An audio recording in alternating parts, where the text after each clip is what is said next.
देखिए functional dependency का question, ठीक है। सबसे पहले इस तरह का क्वेश्चन आए तो हमें फंक्शनल डिपेंडेंसी की डेफिनेशन लिखनी है, ठीक है। कि y depends on x if x uniquely determines y। फिर हमें ये बताना है कि वायलेट कर रही है कि नहीं, जस्टिफाई करना है आंसर को, ठीक है। तो हम क्या करेंगे, q इम्प्लाइज r, यानी q की वैल्यू के लिए, q की हर एक वैल्यू के लिए r की वैल्यू सेम होनी चाहिए। तो हम इसमें क्या चेक करते हैं कि क्या q में कोई रिपीटेड वैल्यू है। हाँ, तो q में रिपीटेड वैल्यू है q1, तो q1 की सेम वैल्यू होनी चाहिए r में। q1 की यहाँ पे 50 आ रही है, यहाँ पे 60 आ रही है, पर दोनों या तो 50 होनी चाहिए या तो 60 होनी चाहिए। तो यानी ये वायलेट कर रही है, ठीक है। तो यानी QR हमारी वायलेट कर रही है। ST देखते हैं, S implies T, S1 S2 S3, इसमें कोई डुप्लीकेट वैल्यू नहीं है, यानी हर एक वैल्यू के लिए अलग वैल्यू या यूनिक वैल्यू ही है, ठीक है। तो ST हमारी वायलेट नहीं कर रही है, क्योंकि S1 के लिए 20 है, S2 के लिए 20 है, S3 के लिए 30 है। तो यानी कि मतलब x यूनिकली डिटरमाइन कर रहा है y को, यानी x की हर यूनिक वैल्यू के लिए y की यूनिक वैल्यू है, ठीक है। अब है हमारा r इम्प्लाइज t, तो यानी इस QR में हमारी वायलेट कर रही है, ठीक है। ST में वायलेट नहीं कर रही है। अब R2T 50 की, इसमें कोई रिपीटेड वैल्यू, हाँ 60, तो 60 की दोनों वैल्यू सेम होनी चाहिए। तो यहाँ पर 60 की 20 है, यहाँ पर 60 की 30 है, यानी यहाँ पे वायलेट कर रही है, ठीक है। तो R इम्प्लाइज T वायलेट है। बस यही लिखना है कि लिखना क्या है, ये देखो, ठीक है। फंक्शनल डिपेंडेंसी की डिफिनीशन, Q1T है और डिफरेंट वैल्यूज, Q1 की 20 है और Q1 की 30 है, तो so violate, not violate because S1 has 20, S2 has 20, S3 has 30, तो not violate. Violate because 60 has, है ना, ठीक है। इसमें लिखा violate because of 60 in T have different values, 16 + 2 16.3, ये वायलेट कर रही है, ये वायलेट कर रही है, ठीक है। और ये अब देख, एक एग्जांपल से एक्सप्लेन कर दिया इसे लॉस्ट अपडेट प्रॉब्लम को। लॉस्ट अपडेट में क्या होता है कि हमारा T1 का ट्रांजेक्शन जो होता है उसमें जो चेंजेस करते हैं वो लॉस्ट हो जाता है, क्योंकि T2 उसे ओवरराइट कर देता है, ठीक है। अब ये जो है इसे हमें करना है 1NF में कन्वर्ट, ठीक है। तो ये हमारे मल्टी वैल्यूड एट्रीब्यूट है जॉब हिस्ट्री में, क्या कंपनी और हाइपोज। तो हम क्या करेंगे, कंपनी जॉब हिस्ट्री की जगह कंपनी और हाई पोजीशन का एक नया कॉलम बना देंगे, ठीक है। यहाँ पे हम क्या करेंगे, SSN नेम है, तो अब हमारे पास रिपीटेड कॉलम क्या थे, कंपनी और जॉब हिस्ट्री, ठीक है। तो इसका हम नया कॉलम बना देंगे, तो ये हो गया हमारा, ठीक है। तो ये हमारा 1NF में कन्वर्ट हो गया। देख, अब ये है describe 3 schema architecture, also draw इस diagram, how we do in mapping among schema level, ठीक है।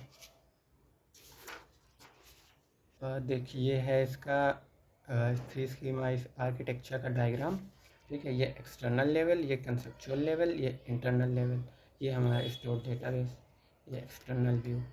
बस ये ग्राफ बनाना होता है और बाकी इनको एक्सप्लेन करना होता है, एक्सटर्नल लेवल, कंसेप्चुअल लेवल और ये हमारा इंटरनल लेवल, ठीक है। देख, इंटरनल लेवल ये होता है, ये बताता है कि हमारा डेटा स्टोर कैसे हुआ है। कंसेप्चुअल लेवल क्या करता है, कंसेप्चुअल लेवल ये हमारा ओवरऑल स्ट्रक्चर होता है डेटाबेस का, ठीक है, जिसे include entity, relationship and constraint. और एक्सटर्नल लेवल क्या होता है, it describe how different user see data, ठीक है। मतलब एक्सटर्नल की यूजर को डेटा सी कैसा दिख रहा है, ठीक है। Why do we need mapping are required to connect different level of the schema, मतलब इन लेवल को आपस में कनेक्ट करने के लिए हम इस मैपिंग का यूज़ करते हैं, ठीक है। ये हो गया। एक अगला है, give any two difference between relational database schema and database state, ठीक है। डेटाबेस स्कीमा मतलब ये हमारे कॉलम्स होते हैं जिन्हें हम डिफाइन करते हैं, ठीक है। इट इज़ द स्ट्रक्चर और design of the database. Database state का होता है जो इसमें एक्चुअल डेटा स्टोर होता है, ठीक है। यानी जो हमारे कॉलम्स के नेम होते हैं वो हमारे डेटाबेस स्कीमा में आते हैं और जो इनमें वैल्यूज होती हैं वो हमारा स्टेट में आती हैं, ठीक है। इसी को इंटेंशन बोलते हैं, इसी को एक्सटेंशन बोलते हैं। अरे इनके बहुत सारे नाम हैं तो वो याद कर लेना, पता नहीं कब किस नाम से पूछ लिया, ठीक है। वो नोट्स में लिखे हुए हैं, एक बार देख लेना, ठीक है। अब देख, अब ये हमें यहाँ पे क्या बोल रहा है, इन दोनों को डिफाइन कर दिया। उसके बाद बोल रहा है a company want to store containing the following information: employee ID, employee name, date of birth, address, department number and project number, clearly depict making any assumption required, the relational database schema and a possible database state, ठीक है, for the employee entity, ठीक है। अब हमें क्या करना है, ये एम्प्लॉय एंटिटी के एट्रीब्यूट्स हैं, ठीक है, इन्हें स्कीमा में लिखना है और उनकी वैल्यूज भी, पॉसिबल वैल्यूज जो हो सकती हैं वो लिखनी है, ठीक है। हमें क्या गिवन है, एम्प्लॉय आईडी गिवन है, employee name, DOB, address, name and project number. तो हमारी एम्प्लॉय आईडी जो है, ठीक है, ये यूनिक होनी चाहिए। बाकी इनमें डीओबी में डेट आएगी, एम्प्लॉय नेम में नेम आएगा, एड्रेस में ये, डेप्ट नंबर में डिपार्टमेंट का नंबर, प्रोजेक्ट नंबर, ठीक है। तो ये वैल्यू तो कुछ भी हो सकती हैं, बस ये यूनिक होनी चाहिए। ये तो रिपीटेड भी हो सकती हैं तो चलेगा, ठीक है। अब देख, अगला क्वेश्चन है कंसीडर हॉस्पिटल मैनेजमेंट सिस्टम। कुल मिला के इसका ईआर डायग्राम हमें बनाना है, ठीक है। Identify all entities, their primary keys, relationship, cardinalities and participation constraints, describe a clear ER diagram based on these requirements, ठीक है। तो इनमें देख, हमें पहले से दे रखा है पेशेंट, पहले पेशेंट एंटिटी हो गई, उसके एट्रीब्यूट दे दिए। फिर डॉक्टर एंटिटी हो गई, डॉक्टर के एट्रीब्यूट दे दिए।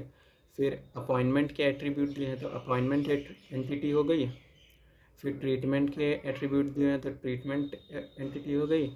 और फिर हमें रूम के एट्रीब्यूट दिए हैं तो रूम एंटिटी हो गई, ठीक है। सारी एंटिटी हमें दे दी।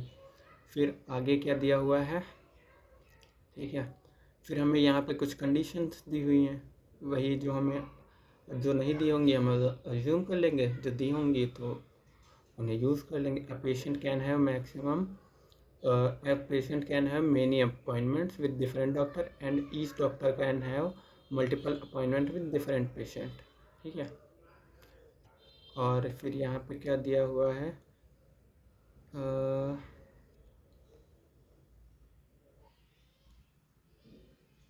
ठीक है, और कोई कंडीशन दी हुई है तो बस यही कंडीशन दी हुई है, ठीक है। और हाँ, a room can have one patient at a time, ठीक है, रूम, और ये बस, ठीक है। तो ये हमें कंडीशन दी हुई है। अब इनमें हमें पहचानने हैं रिलेशनशिप। तो देख, तो पेशेंट आईडी का हो गया, डेटा, डॉक्टर्स इंक्लूड स्पेशलाइजेशन, ठीक है, अपॉइंटमेंट, ये हो गया।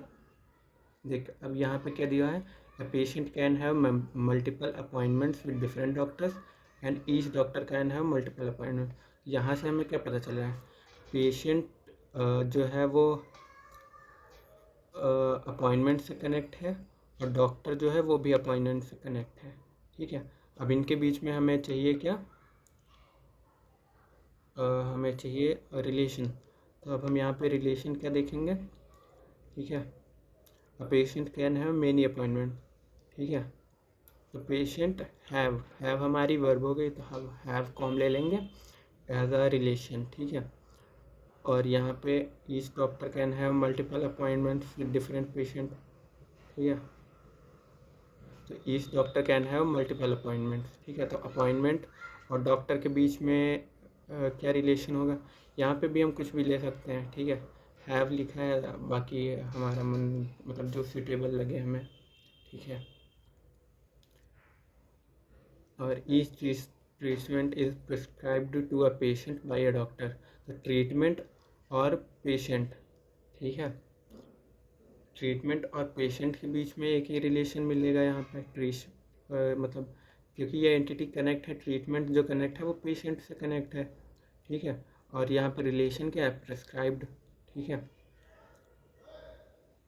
और प्रिस्क्राइब्ड किसे, कौन कर रहा है, डॉक्टर किसे कर रहा है, पेशेंट। तो यहाँ पे क्या होगा, each treatment is prescribed to a patient by a doctor, ठीक है। तो देख, each treatment prescribed by a doctor और टू पेशेंट, ठीक है। यहाँ पे गेट या टू कुछ भी लिख लो, ठीक है। तो prescribed bye treatment prescribed by doctor, ठीक है, और ट्रीटमेंट प्रिस्क्राइब्ड टू पेशेंट, ठीक है। तो ये ऐसे बन जाएंगे, ठीक है। पूरा डायग्राम बन जाएगा, मतलब सिर्फ हमें रिलेशन इसमें ज़्यादा ढंग से नहीं लिखे हुए हैं, हैज़ हैव या बाकी हम जो अपने अकॉर्डिंग ले लेंगे, ठीक है। बाकी तो नॉर्मल ये है कि हमें एट्रीब्यूट गिवन है, प्राइमरी की गिवन है, ठीक है। तो बस उनका कनेक्शन हमें ढूंढना है, कनेक्शन भी हमें दे रखा है। अब इसमें हमें वो मिन मैक्स करके निकालना है, ठीक है। मिन मैक्स पार्टिसिपेशन कंस्ट्रेंट की कौन सा पार्शियल होगा, वो हमारे जो अजम्पशन हमें दिए हुए हैं उनसे, और जो हम खुद अज्यूम करेंगे उनको मिला के हम यूज़ कर लेंगे, ठीक है। जो कंडीशन दी हुई है उन्हें मैं लिख देता हूँ, बाकी जो हम मानेंगे तो वो अपने अकॉर्डिंग फिर यूज़ कर लियो, ठीक है। क्या यहाँ पे क्या दिया था, ए patient can have many appointment. तो क्या है, अ पेशेंट, ठीक है, a patient can have many appointments, ठीक है। एन कर लेते हैं, हम कर लो कुछ भी कर, patient can have many appointment, है ना, with different doctors, and each doctor can have multiple appointments. So यहाँ पे क्या होगा, each doctor can have multiple appointments, यहाँ पे वन कॉमा एन, ठीक है। देख कायदे तो से देखें तो हम इसे हम डायरेक्ट ऐसे लिख सकते हैं, a patient can have n appointments, ठीक है, a doctor can have n patient, ठीक है। ये हो गया। बाकी हम उस तरीके से भी करते हैं, ठीक है, तो वो थोड़ा लंबा हो जाता है, पर इसमें हम डायरेक्ट भी कर देते हैं, ठीक है। तो ये इजी रहेगा थोड़ा, क्योंकि एक, अब अगर हम लॉजिकली सोचे तो एक पेशेंट के एन अपॉइंटमेंट हो सकते हैं, क्योंकि इसमें डायरेक्ट इसने एक कंडीशन ही दी है, ठीक है। और एक वन डॉक्टर का एन अपॉइंटमेंट्स ये भी हो सकता है, ठीक है। अब हम देखें तो एक अपॉइंटमेंट जो है वो एक ही डॉक्टर देगा, ठीक है। तो ये 1:1 हो जाएगा, और एक अपॉइंटमेंट, वन पेशेंट है एन अपॉइंटमेंट, एंड एक अपॉइंटमेंट तो एक ही पेशेंट को मिलेगा ना, तो ये भी 1:n, तो हम इसे डायरेक्ट भी लिख सकते हैं, ठीक है। तो अगर इस तरह का इतना बड़ा क्वेश्चन है, ठीक है, तो उसमें डायरेक्ट हमें वो एक तरीके से कह सकते हैं कि कार्डिनैलिटी रेशियो ही देगा, ठीक है। तो अब यहाँ पे क्योंकि 1 है मैक्स, तो यहाँ पे हमारा टोटल हो जाएगा, यहाँ पे टोटल हो जाएगा। बाकी हम इस तरह के ये मिन मैक्स करके अगर निकालते, ठीक है, तो भी निकल आएगा, ठीक है। वो फिर हमारे पूरे अजम्पशन के ऊपर होगा कि हम क्या अज्यूम कर रहे हैं, ठीक है। और यहाँ पे भी हमें अज्यूम करना पड़ेगा, ठीक है। बाकी वो हम देख लेंगे क्वेश्चन में कि अपने अकॉर्डिंग हम अजम्पशन ले लेंगे, ठीक है। जो भी हमें लगे उसके अकॉर्डिंग इसमें पार्टिसिपेशन कंस्ट्रेंट और कार्डिनैलिटी रेशियो हम लिखेंगे, ठीक है। देख अगला क्या बोला है क्वेश्चन में, distinguish between binary relationship type and recursive relationship type, ठीक है। बाइनरी रिलेशन और रिकर्सिव रिलेशन बताना है और एक एग्जांपल देना है, ठीक है। एक बाइनरी रिलेशन में क्या होता है कि एक रिलेशन से दो एंटिटी कनेक्ट होती हैं, ये डिफिनीशन हो गई। और रिकर्सिव में क्या होता है कि एक एंटिटी से एक ही रिलेशन से एक ही एंटिटी कनेक्ट होती है, ठीक है। तो ये हमारा रिकर्सिव रिलेशन हो जाएगा। और फिर अगला क्वेश्चन है, consider the following relations for a database that keep at automobile sale in the car dealership, ठीक है। तो ये अब एक क्वेश्चन हमें क्या कह रहा है, specify the foreign keys in each relation. अब हमें इसमें फॉरेन की को फाइंड करना है, ठीक है। फॉरेन की क्या होगा हमारा, अब देख सीरियल नंबर इसमें हमारा प्राइमरी की है, तो सीरियल नंबर इसमें हमारा फॉरेन की हो जाएगा। सेल्स पर्सन आईडी इसमें हमारा प्राइमरी की है, तो सेल्स पर्सन आईडी इसमें हमारा फॉरेन की हो जाएगा, ठीक है। तो ये हो गया पहला। फिर populate the relation with the data and give an example of updation in the same relation that follows referential integrity constraint, ठीक है। मतलब एक एग्जांपल हमें देना है जो रेफरेंशियल इंटीग्रिटी कंस्ट्रेंट को वायलेट करे, ठीक है। देख इस सेकंड के हिसाब से हमें क्या करना है कि ये जो हमें टेबल्स दी हुई हैं, इस कॉलम्स हमें दिए हुए, इनमें हमें डेटा फिल करना है। ठीक है, फिर एक हम अपडेट ऑपरेशन परफॉर्म करेंगे, अपडेशन इन द सेल, ठीक है, जो रेफरेंशियल इंटीग्रिटी कंस्ट्रेंट को वायलेट करेगा।